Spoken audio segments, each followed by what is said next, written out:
How's it going, Bruins fans? Welcome into another episode of the UCLA Bruins Insider Podcast on SI from the Fans First Sports Network. My name is Tom Cavanaugh. You can follow me at TCAV30 on Twitter/X and also follow our insider pages at UCLA Insider on SI, both on Twitter/X and over on Facebook. Today, we're on the basketball side of things, the men's side of basketball, looking at a recent report. Well, it was an interview. We're reporting on it, basically.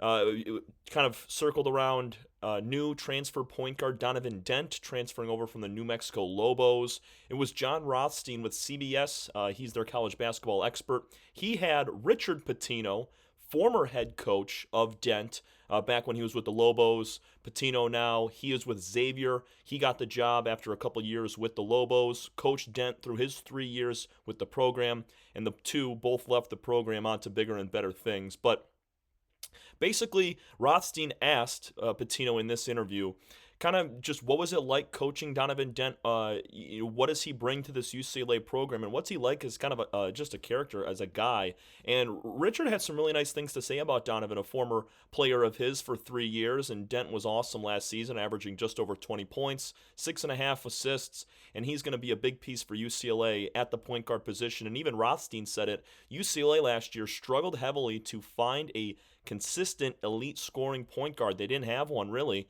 Sky Clark tried to move into that spot, Sebastian Mack as well. Dylan Andrews took a blunt of the responsibilities there as well, and none of them were really able to grow and sprout into that number one guy.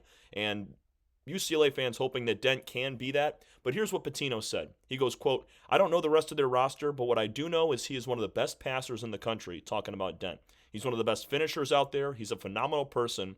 I think the environment of being back home near his family, he's a California kid. The fact that I was able to get him to survive in Albuquerque for 3 years, those Cali kids like to be close to home.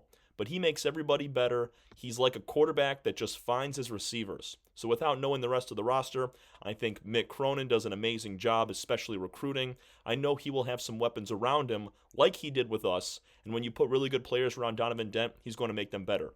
And, I mean, direct reflection, you look back at the numbers for the rest of that Lobos team. They made a second round in the NCAA tournament, same stage as what the Bruins made. Got a huge win over Shaka Smart and the Marquette Golden Eagles there, which was pretty sweet. And then looking at just kind of the team here, ultimately New Mexico lost to a really good Michigan State team in that second round. But you had Nelly Jr. Joseph. He was averaging just under 15 points a game. Another guy in Mustafa Amzil. He's this, I think, 6'7" forward. He could shoot the lights out, but also take it inside. He averaged 11 points a game. So did guard True Washington. So there was about 3 other guys just under Dent in the points per game category. And they were thriving.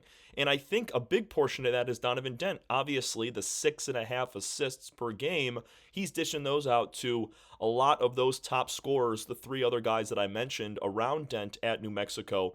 And when you look at this UCLA team, you got senior Tyler Bilodeau at the forward position. You got junior Eric Daly Jr. You also have Sky Clark on the wing to work with as well. You have Xavier Booker transferring in from Michigan State. Got Steven Jamerson, the second transfer from San Diego. I mean, a lot of different pieces that are going to really help out this team and help out Dent to not only make himself better, but make everybody around him better. Because the Bruins, I mean, they did a really nice job of passing the ball. Like, their assist numbers were good. They'd make 30 shots in a game and they'd have 21 assists. That's pretty darn good. But I think Dent is able to distribute that ball a little bit more and still be able to average 18 to 20 points a game, because I think he can translate very easily into the Big Ten Conference. Richard Pitino saw him for 3 years at New Mexico and gave him a huge stamp of approval, which from a Pitino, that's a big deal. And now Rich is going to go coach for Xavier in the Big East. It'll be interesting to see if there's a little non-conference action early in the year between the Bruins and the Musketeers. That would be pretty fun. But Dent is I'm excited for him to show up in Westwood, start in early November, because based on what Richard said, it really just gives you a little extra confidence in what he's going to be able to do for not only himself, but also the guys around him, and making this team a top 10 team in the country, which I think they have the ability to do next year with their elevation of transfer talent and just kind of the growth of some of their veterans from last year. That's going to do it for us here on the UCLA Bruins Insider Podcast. My name is Tom Cavanaugh. You can follow me at TCAV30 on Twitter/X and also follow our insider pages at UCLA Insider on SI, both on Twitter/X and over on Facebook. Thanks so much, everybody. We will see you again tomorrow talking more UCLA athletics.